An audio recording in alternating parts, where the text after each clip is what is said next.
बिस्मिल्लाहिर्रहमानिर्रहीम, अस्सलाम वालेकुम एंड वेलकम बैक स्टूडेंट्स। हम बात कर रहे हैं माइक्रोसॉफ्ट एक्सेल के हवाले से। माइक्रोसॉफ्ट एक्सेल क्या है आप जानते हैं कि माइक्रोसॉफ्ट एक्सेल, माइक्रोसॉफ्ट वर्ड और माइक्रोसॉफ्ट पावर पॉइंट, ये तीनों टूल जो बहुत ज़्यादा हमारी डेली लाइफ में इस्तेमाल होते हैं, ये तीनों टूल माइक्रोसॉफ्ट ऑफिस के टूल हैं और इनका ताल्लुक माइक्रोसॉफ्ट ऑफिस से है। यानी आप दूसरे लफ्ज़ों में कह सकते हैं कि ऑफिस वर्क के लिए ये तीनों टूल खासी अहमियत रखते हैं। बिकॉज एक्सेल में हम पिछले लेसन में क्या पढ़ रहे थे और आज हमने क्या पढ़ना है, ये जानने के लिए हम चलते हैं माइक्रोसॉफ्ट एक्सेल पर। टास्क बार पर मौजूद माइक्रोसॉफ्ट एक्सेल इस वक्त ओपन है, इस पर जाकर क्लिक करेंगे और क्लिक करने के बाद मैं जाता हूँ जो हम प्रीवियस वर्क जो हमने किया था उस पर। तो आप देख सकते हैं कि आपने पिछले लेसन में हमने ये काम परफॉर्म किया था, यानी जेके अकेडमी स्टूडेंट। मैं थोड़ा सा जूम कर लेता हूँ, जो कि पिछले लेसन में ये थोड़ा सा जूम था। तो हमने ये डेटा एक टेबल बनाया था, उस टेबल के अंदर स्टूडेंट्स का एक तरतीब के साथ डेटा डाला था। बेसिकली हम देखना चाह रहे थे कि हमने जो होम की प्रॉपर्टीज़ पढ़ी हैं, यानी क्लिपबोर्ड, फॉन्ट, अलाइनमेंट और नंबर्स अभी तक हमने डिस्कस नहीं किए थे। अलाइनमेंट तक जितनी भी प्रॉपर्टीज़ पढ़ी हैं उनको मिलाकर हम कुछ कर सकते हैं या नहीं।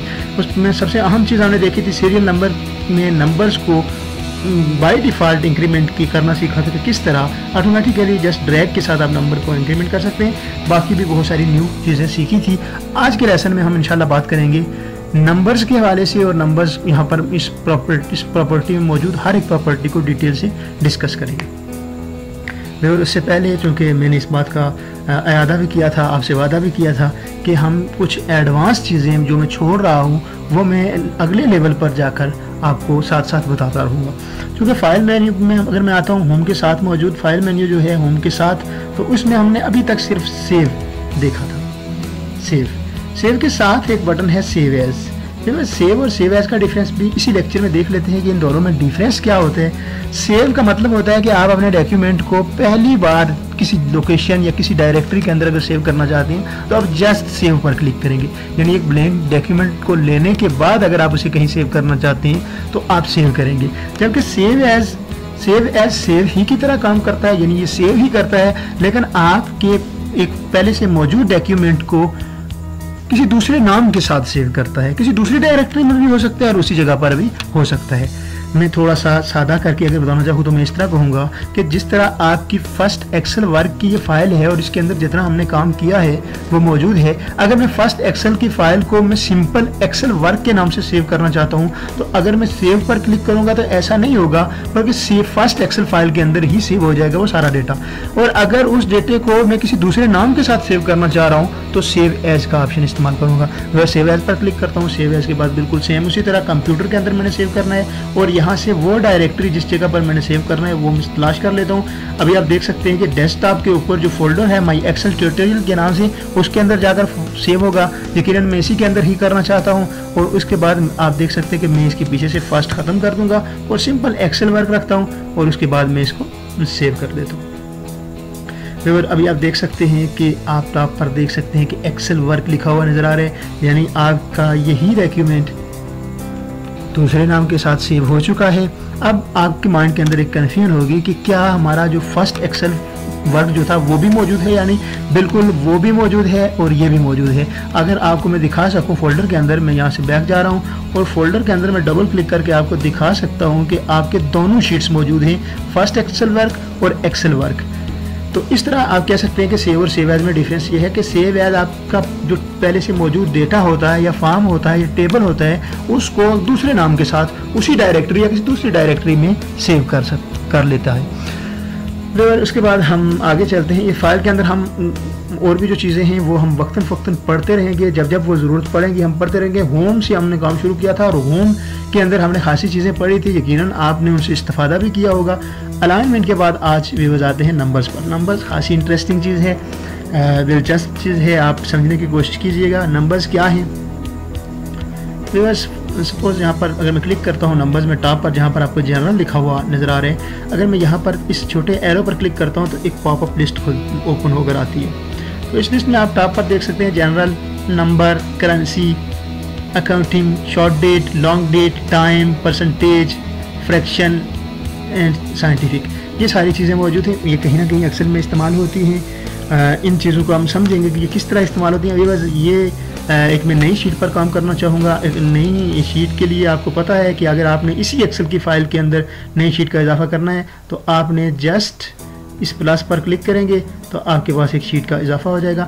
अब इस शीट के अंदर हमारे पास बाकी शीट्स मौजूद हैं, जेके एकेडमी और प्रैक्टिकल, जो हम पीछे से लेकर चलते आ रहे हैं, जो हमारे पिछले लेसन में भी मौजूद थी। हमने शुरू ही इन्हीं चीज़ों से किया था और वो सारा डेटा हमारे पास अभी मौजूद है और आगे भी हम इसी को लेकर चलेंगे ताकि आपके लिए कन्फ्यूजन का बायस ना बने।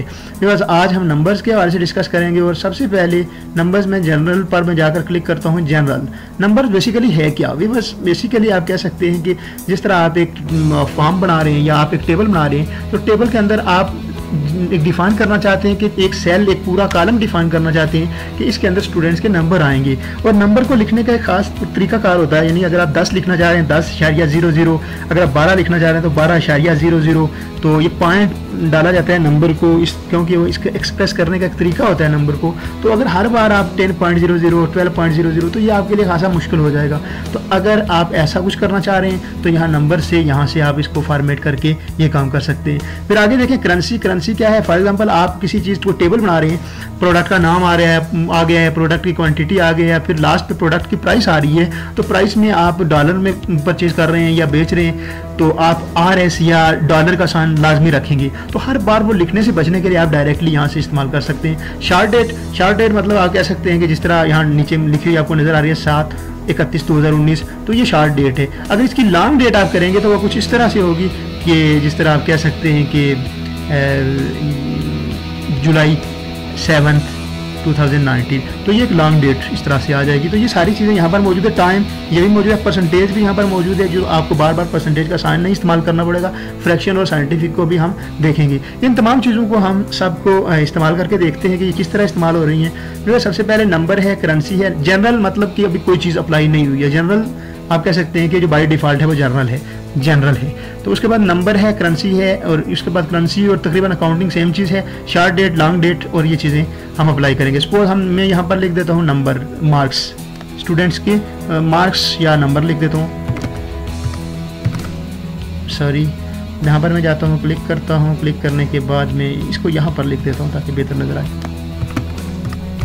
मार्क्स के बाद मैं लिख देता हूँ यहाँ पर वैसे उसका कोई तल्लुक तो नहीं है, लेकिन मैं समझाने के लिए लिख रहा हूँ। एक कॉलम छोड़कर मैं लिख रहा हूँ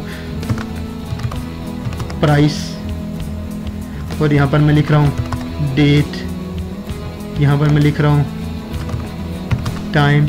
ये वो चीज़ें मैं लिख रहा हूँ जो आपके जिन पर आज हम काम करेंगे। यहाँ पर देखें करेंसी भी आ गई, प्राइस मतलब करेंसी में आएगी, डेट आ गई, टाइम आ गई। उसके बाद परसेंटेज लिख लेते हैं और फ्रैक्शन और साइंटिफिक को इसी तरह समझ लेंगे। परसेंटेज फॉर एग्जांपल मैं लिख दिया परसेंटेज मार्क्स। बिकॉज अगर मैं यहाँ पर लिखता हूँ किसी स्टूडेंट के मार्क्स हैं 120, तो ये सिंपल लिखे हुए नज़र आ रहे हैं। यहाँ अगर मैं प्राइस लिख रहा हूँ, अभी मैं प्राइस लिख रहा हूँ कि इस प्रोडक्ट जो भी पीछे पूरे टेबल के अंदर समझ लें एक कॉलम है जिसमें और भी बहुत सारी चीज़ें मौजूद है।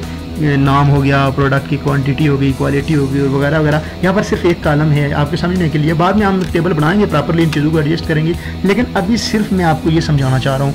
तो यहाँ पर प्राइस के अंदर मैं लिख देता हूँ कि 156 इस प्रोडक्ट की प्राइस है। यहाँ पर मैं शार्ट सी डेट लिख देता हूँ। डेट लिखने का मैं जिस तरह बहुत सारे प्रोसीजर होते हैं, मैं एक तरीकाकार ये भी है कि आज 31 है, 31 जून 2019 है आज 2019 और टाइम में लिख रहा हूँ इस वक्त 1:44 हुआ चाहते हैं। तो परसेंटेज में लिख रहा हूँ, बहुत आप टेबल के अंदर पूरे किसी स्टूडेंट की परसेंटेज लिख रहे हैं, 60% के स्टूडेंट के मार्क्स हैं। तो ये अभी सिंपल डेटा है।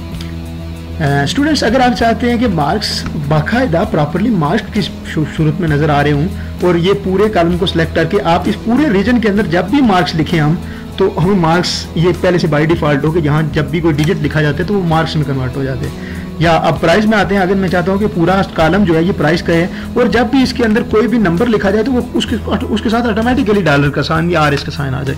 इसी तरह मैं डेट के बारे से भी इसी तरह की कुछ चीज़ चाहता हूँ, टाइम और परसेंटेज के बारे से भी।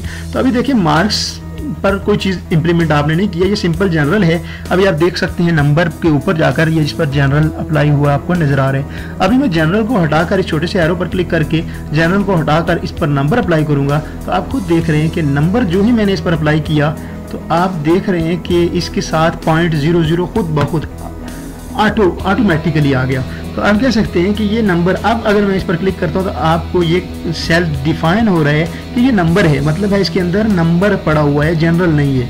तो इस तरह आप सबको डिफाइन कर सकते हो। सपोज इन सब सेल्स को मैं नंबर्स के लिए डिफाइन करना चाहता हूँ तो मैं इन सब को सिलेक्ट करूंगा। सिलेक्ट करने का क्या तरीका है, जिस सेल से लेकर आप जहाँ तक सिलेक्ट करना चाहते हैं उसके सेंटर पर जाएंगे, अपने कंट्रोल से लेफ्ट क्लिक प्रेस करके ड्रैग करेंगे और ड्रैग कर जहाँ तक भी आपने करना है। ड्रैग करने के बाद अभी जनरल है यहाँ पर मौजूद, आपने जस्ट यहाँ पर जाना है और यहाँ पर जाकर आपने नंबर डिफाइन कर देना है। अभी जब भी कोई जहाँ तक हमने डिफाइन किया है वहाँ पर जब भी कोई नंबर लिखेगा तो उसको देखिएगा कि उसके साथ खुद ब खुद 00 का इजाफा हो जाएगा, जो दिखा रहा है कि यहाँ पर नंबर्स हैं। अभी यहाँ पर देखिए आपको सेल यहाँ पर डिफाइन नज़र भी आया, नंबर है। अगर मैं आगे क्लिक कर रहा हूँ तो आपको जनरल डिफाइन यहाँ पर नज़र आ रहा है, क्योंकि यहाँ पर इस कॉलम की कोई प्रॉपर्टी हमने डिफाइन नहीं की है कि इसके अंदर क्या चीज़ मौजूद होगी। प्राइस अगर गौर से देखें तो 156 है। अगर मैं जनरल पर जाकर यहाँ से इसकी करेंसी कर देता हूँ, करेंसी पर क्लिक कर देता हूँ, अभी आप देख रहे हैं कि ऑटोमेटिकली उसके साथ $156 आ रहा है। मैं थोड़ा सा जूम कर लेता हूँ ताकि आप बेहतर तरीके से देख सकें। जूम करके मैं इन चीज़ों को एडजस्ट कर लेता हूँ, थोड़ा सा सब्र कीजिए। ओके, ये डेट क्यों नज़र नहीं आ रही, क्योंकि इसको थोड़ा सा बड़ा करना पड़ेगा। ओके, अब मैं चाहता हूँ कि यहाँ पर जब भी कोई आदमी प्राइस डाले, यानी कि जो प्राइस है किसी की 140 भी हो सकती है, किसी प्रोडक्ट की प्राइस 30 रुपीज़ हो सकती है, RS $30 हो सकती है। तो जहाँ तक भी वैल्यूज़ आपने डालनी है वहाँ तक सबसे पहले मैंने सेलेक्ट कर दिया इस तरह से। एक तरीका ये भी है, एक तरीका ये है कि आप यहाँ पर जब आपने सेम डेटे को सिलेक्ट करना हो तो इस तरह आप सिलेक्ट कर सकते हैं। दोबारा रिपीट करता हूँ किस तरह सेलेक्ट कर सकते हैं। जहाँ से जिस कॉलम से सिलेक्ट करना है वहाँ पर जाना है, सेंटर पे जाएंगे, इस तरह का वाइट प्लस आएगा, अपने माउस से लेफ्ट क्लिक प्रेस रखते हुए ड्रैग करेंगे जहाँ तक आपने सिलेक्शन करनी है। ये तमाम सेल सिलेक्ट हो गए। और सिलेक्ट करने के बाद अभी आप देख सकते हैं कि इनकी डेफिनेशन क्या है, जनरल। यहाँ पर जब भी कोई डेटा डालेंगे तो उसकी टाइप जनरल होगी, लेकिन आप उसकी टाइप रखना चाहते हैं करेंसी तो यहाँ पर क्लिक करेंगे। अब जब भी कोई इसके अंदर डेटा आएगा तो वो करेंसी में ऑटोमेटिकली कन्वर्ट हो जाएगा। देखें, अगर फॉर एग्जांपल कोई प्रोडक्ट है, लक्स लाइफ बॉय या इसके अलावा सनसिल्क शैम्पू है या कोई फेस वॉश है, तो उस पर की प्राइस में डालना चाह रहा हूँ तो सिंपल मैं उसकी प्राइस 270 में सिंपल लिखूंगा, बाकी सारी चीज़ें इसके साथ खुद लिखी जाएंगी। $270.00, क्योंकि अब मैं इस तमाम सेल को डिफाइन कर चुका हूँ कि जब भी इसके अंदर नंबर डाला जाएगा, प्राइस डाली जाएगी, तो वो प्राइस की जो भी लवाजमात हैं, जो भी उसकी रिक्वायरमेंट है, उसके साथ RS होना चाहिए, पॉइंट के बाद 00 होना चाहिए, तो वो खुद ब खुद इसके साथ इंप्लीमेंट हो रही होंगी। अभी देखें 49 लिख रहा हूँ तो आप देख सकते हैं कि ये किस तरह 49 के साथ। अगर मैं इस जगह पर जाकर लिख रहा हूँ कोई प्राइस, इस जगह पर अभी तक करेंसी है, अगर मैं इस जगह पर जाकर लिख रहा हूँ तो देखिएगा कोई तब्दीली नहीं आएगी। क्यों तब्दीली नहीं आएगी? तब्दीली इसलिए नहीं आएगी क्योंकि ये यहाँ तक हमने रेंज डिफाइन की थी करेंसी के लिए, और उसके बाद फिर दोबारा क्योंकि ये सिलेक्शन में शामिल नहीं था तो वो दोबारा जनरल उस पर बाय डिफ़ॉल्ट ऑटोमेटिकली पहले से जनरल मौजूद है। व्यूअर्स आगे चलते हैं। मैं बाज़ स्टूडेंट्स और व्यूअर्स दोनों लफ्ज़ इस्तेमाल करता हूँ। जब भी मैं व्यूअर्स कहता हूँ तो आप समझ आइए कि स्टूडेंट्स आपको ही मुखातिब हूँ, क्योंकि बहुत सारे लोग ऐसे भी इन वीडियोस को देखेंगे जो मेरे स्टूडेंट नहीं होंगे प्रॉपरली। ये मैं स्टूडेंट को भी रिकमेंड करता हूँ, अपने पर्सनल स्टूडेंट को भी ये वीडियो सीखने के लिए देता हूँ, और बाज़ का यूट्यूब से ऐसे लोगों को भी देता हूँ जो मेरे स्टूडेंट नहीं होते और बस औकात वो टीचर्स भी होते हैं किसी न किसी फील्ड में मेरे, तो इसलिए वो उस तमाम व्यूअर्स की कैटेगरी में आते हैं। बहरहाल ये कोई ऐसी बात नहीं है। अब आगे चलते हैं और आगे चलकर आप देख सकते हैं डेट के अंदर डेट पड़ी हुई है, शॉर्ट डेट है जो मैंने बाय खुद डाली थी। अगर इस पर लॉन्ग कन्वर्ट करेंगे, आप यहाँ नंबर से जाकर यहाँ पर क्लिक करके यहाँ से मैं लॉन्ग डेट कर देता हूँ, शॉर्ट से लॉन्ग डेट कर देता हूँ, तो आप देख सकते हैं कि लॉन्ग डेट में कन्वर्ट हो चुकी है। हैश नज़र आ रहा है, हैश इसलिए नज़र आ रहा है क्योंकि जब उस लॉन्ग डेट को यहाँ पर जगह नहीं मिली अपना वजूद बरकरार रखने के लिए तो उसने हैश में कन्वर्ट हो गया। अब मैं थोड़ा सा ट्रैक करता हूँ ताकि ये लॉन्ग कितनी लॉन्ग, तकरीबन इतनी लॉन्ग। तो आप देख सकते हैं कि उसी डेट की बेस पर वेडनेसडे जुलाई 31 और 2019 एग्जैक्टली यही है। तो भी बस आप देख सकते हैं स्टूडेंट्स, आप देख सकते हैं कि किस तरह शॉर्ट डेट मौजूद थी और शॉर्ट डेट से अब लॉन्ग डेट में डेटा कन्वर्ट हो चुका है। अब आप देख सकते हैं अगर दोबारा मैंने शॉर्ट में कन्वर्ट करना है, यहाँ पर क्लिक करेंगे, दोबारा जाएंगे और यहाँ से आकर शॉर्ट डेट पर जस्ट क्लिक करेंगे तो आपकी वो सारी शॉर्ट डेट में कन्वर्ट होगी। फॉर एग्जाम्पल मैं डेट को गलत लिख देता हूँ, यहाँ पर मैं यहाँ पर डेट लिख देता हूँ कि 3/9/2017। अभी देखें कि इसको मैं शॉर्ट डेट है, इसको मैं लॉन्ग डेट में कन्वर्ट करना चाहूँगा। यहाँ पर जाऊँगा, जाने के बाद मैं लॉन्ग डेट के लिए लॉन्ग डेट, तो अब देखेंगे ये वो जिस दिन ये डेट थी उस दिन कौन सा दिन था और कौन सा महीना था, वो लॉन्ग में इसने कन्वर्ट करके आपको दे दिया। तो व्यूअर बिल्कुल इसी तरह आप इन तमाम सेल्स को डिफाइन कर सकते हैं कि जब भी इसके अंदर डेटा पढ़े कोई स्टूडेंट हो गया या कोई भी शख्स इसके अंदर शॉर्ट डेट लिखे तो वो ऑटोमेटिकली लॉन्ग डेट में कन्वर्ट हो जाए। तो आप देखें जब भी कोई बंदा यहाँ पर आकर शॉर्ट डेट लिखेगा तो वो खुद ब खुद लॉन्ग डेट में कन्वर्ट हो जाएगी। जिस तरह आप देख सकते हैं 2/6 अभी ये डेट मैंने कन्वर्ट किया, लॉन्ग डेट में कन्वर्ट नहीं हुई है, तो यहाँ पर लॉन्ग डेट पर क्लिक करेंगे तो कन्वर्ट होगी। अभी देखें डेट है, इन सब को सिलेक्ट करते हुए मैं यहाँ से यहाँ पर क्लिक करूँगा और यहाँ से लॉन्ग डेट में कन्वर्ट कर दूँगा। आई थिंक इसके लिए कन्वर्ट करने के लिए सिंगल जाकर क्लिक करना पड़ता है, क्योंकि शॉर्ट और लॉन्ग डेट दो डेट्स मौजूद होती हैं, इसलिए शायद ये कन्फ्लिक्ट कर रहे हैं एक दूसरे के साथ। इसलिए इंडिविजुअली पहले शॉर्ट लिखते हैं और फिर क्लिक करने के बाद आप लॉन्ग डेट में कन्वर्ट कर सकते हैं। बहरहाल इसको मज़ीद आप एक्सप्रेस करने की कोशिश कीजिएगा, मज़ीद एक्सपोज करने की कोशिश कीजिएगा। आगे चलते हैं टाइम पर। टाइम क्या है, फॉर एग्जांपल मैं यहाँ पर 3 लिखता हूँ, अभी ये 3 है सिंपल। अगर मैं जनरल पर, अभी जनरल है क्योंकि कोई चीज़ मैंने अप्लाई नहीं किया, यहाँ पर जाकर मैं जस्ट इसको टाइम में कन्वर्ट कर देता हूँ, तो अभी आप देख सकते हैं कि ये टाइम में प्रॉपरली कन्वर्ट हो चुका है कि ये इस तरह से आपने टाइम लिखना है। अगर आप यहाँ पर क्लिक कर दें और यहाँ पर क्लिक करने के बाद यहाँ पर जाकर आप इसको टाइम पर क्लिक कर दें तो आप देख सकते हैं कि ये टाइम के अंदर प्रॉपरली कन्वर्ट हो चुका है। अगर फॉर एग्जांपल अब मैं डिफ़ाइन कर देता हूँ इन सेल्स को, इतने सेल्स को मैं डिफ़ाइन कर देता हूँ कि यहाँ पर जो भी चीज़ आएगी वो डेट टाइम होगी। यहाँ पर क्लिक किया और मैं लिख देता हूँ कि अभी टाइम क्या हुआ 1:51, तो यहाँ पर मैं सिंपल लिख देता हूँ कि 1:51 और मैं इंटर करता हूँ तो आप देख सकते हैं कि वो सारा कुछ नज़र आ रहा है। सेकंड इसने नहीं दिए क्योंकि मैंने सेकंड देने नहीं थे यहाँ, और ये बता रहे हैं कि 1:51 AM इस वक्त टाइम है। तो भी इस तरह टाइम के लिए भी आप कोई रीजन स्पेसिफाई कर सकते हैं। परसेंटेज खासी हम चीज़ें अमूमन आप इस्तेमाल भी करेंगे आगे चल के, जब हम टेबल्स वगैरह बनाएंगे स्टूडेंट के मार्क्स वगैरह रखेंगे तो परसेंटेज का हम इस्तेमाल कर रहे होंगे। परसेंटेज क्या है, परसेंटेज आप कह सकते हैं कि परसेंटेज के अंदर आप परसेंटेज निकाल रहे होते हैं, परसेंटेज का साइन इस्तेमाल कर रहे होते हैं। जब इसको सिलेक्ट करें, सिलेक्ट करने के बाद परसेंटेज पर जाएँ, परसेंटेज पर जाने के बाद आप इसके साथ परसेंटेज का साइन इस्तेमाल कर दें। अब जब भी आपका डेटा यहाँ पर मौजूद होगा तो 60%, सॉरी यहाँ पर मैं इसको ख़त्म करता हूँ सपोज, और यहाँ पर अब जब भी आप डेटा डालेंगे, एक बार मैं इसको यहाँ से तमाम सेल्स को सिलेक्ट करने की बात, क्योंकि वो डेटा डमी तौर पर पड़ा हुआ था तो 600 पर कन्वर्ट हो चुका था क्योंकि वो डमी डेटा था। उसके बाद मैं परसेंटेज का साइन सेलेक्ट करता हूँ, जब भी कोई वैल्यू डालेंगे उसके साथ खुद ब खुद परसेंटेज इसके साथ आएगा। इस तरह 5 उसके साथ परसेंटेज आएगा, 7 के साथ परसेंटेज आएगा, 8 के साथ परसेंटेज आएगा और 10 के साथ परसेंटेज आएगा। तो इस तरह आप इन सेल्स को डिफ़ाइन कर चुके हैं, मैं इस सेल को डिफ़ाइन कर चुका हूँ, आप भी इन सेल्स को डिफ़ाइन कर सकते हैं और परसेंटेज के लिए रख सकते हैं। आगे चीज़ें हैं, परसेंटेज के बाद फ्रैक्शन है, फ्रैक्शन के बाद साइंटिफिक है। फ्रैक्शन और साइंटिफिक क्या चीज़ें हैं, फ्रैक्शन कह सकते हैं आपके, जिस तरह मैं लिखता हूँ कि 2.5 मतलब 2.5 अढ़ाई को ज़ाहिर करता है 2.5, और अगर इसको फ्रैक्शन में आप देखना चाहेंगे तो जस्ट यहाँ पर क्लिक करेंगे और क्लिक करने के बाद आप यहाँ पर जाकर फ्रैक्शन पर क्लिक करेंगे तो वो आपको बता रहे हैं कि 2 सही, जिस तरह हम अपनी ज़बान में बोलते हैं 2 सही 1/2, तो अब ये बेसिकली है अढ़ाई ही, लेकिन वो पॉइंट में था, ये फ्रैक्शन में नज़र आ रहे हैं। तो इसको भी आप कहीं ना कहीं एडजस्ट कर सकते हैं जहाँ आपको ज़रूरत पड़ रही हो। आगे चलते हैं, आगे चलकर देखते हैं कि अगली और लास्ट चीज़ कौन सी है। लास्ट चीज़ है साइंटिफिक। फॉर एग्जांपल मैं यहाँ पर लिख रहा हूँ, यहाँ पर मैं 10,000 लिख रहा हूँ, तो 10,000 की साइंटिफिक क्या पावर होगी वो आप देख सकते हैं कि मैं यहाँ पर 10,000 मैंने लिख दिया। तो 10,000 को लिखने के बाद मैं यहाँ पर गया और यहाँ पर जाने के बाद मैंने यहाँ से साइंटिफिक अप्लाई किया और आप देख सकते हैं कि इसकी पावर साइंटिफिक के अंदर कुछ इस तरह से बनेगी। इस तरह हमने नंबर्स के अंदर देखा कि किस तरह आप इन तमाम चीज़ों को इस्तेमाल कर सकते हैं। ज़्यादा इस्तेमाल होने वाली चीज़ें आपकी नंबर्स है, करेंसी है। अकाउंटिंग के बारे में बताना भूल गया, अकाउंटिंग और करेंसी तकरीबन सेम काम करती हैं। जिस तरह फॉर एग्जांपल मैं इस सेल को डिफ़ाइन कर देता हूँ कि यहाँ पर क्या चीज़ होगी, यहाँ पर अकाउंटिंग होगी, तो अब जाकर मैं कोई भी वैल्यू इसके अंदर लिखूँगा तो आप देखिएगा कि इसके साथ क्या होगा, इसके साथ डॉलर का साइन आ जाएगा, यानी तकरीबन ये सेम होती है अकाउंटिंग और आपकी करेंसी। व्यूअर्स स्टूडेंट्स, मैं तवक्को करूँगा कि आपको इन तमाम चीज़ों की समझ आ चुकी होगी। यहाँ से यहाँ तक इनको इम्प्लीमेंट करने की कोशिश कीजिएगा। एक बार खुद करने की कोशिश करेंगे, एक्सप्लोर करेंगे तो मज़ीद बेहतर तरीके से समझ सकेंगे। मैं जल्दी आगे आपको बताता चलूँ कि ये क्या चीज़ें हैं। ये डॉलर है। सपोज आप डॉलर नहीं रखना चाहते, जब आप करेंसी डिफाइन कर रहे हैं तो कोई और सिंबल रखना चाहते हैं, तो यहाँ डॉलर के अलावा और भी बहुत सारे सिंबल्स मौजूद हैं। यूरो है, येन है और बहुत सारे सिंबल्स मौजूद हैं। मोर ऑप्शन में जाकर और भी निकाल सकते हैं, तो आप कोई दूसरी सिंबल भी रख सकते हैं। परसेंटेज का साइन है, आप इस्तेमाल कर सकते हैं। जिस तरह पहले से बाय डिफ़ॉल्ट यही होता है, कामा सेपरेटेड है, ये भी बाय डिफ़ॉल्ट होती है ये दोनों चीज़ें। उसके बाद आगे है जिसको आप कह सकते हैं कि इंक्रीज डेसिमल और डिक्रीज डेसिमल। बाज़ का आपको अपने डेसिमल इंक्रीज या डिक्रीज करने होते हैं।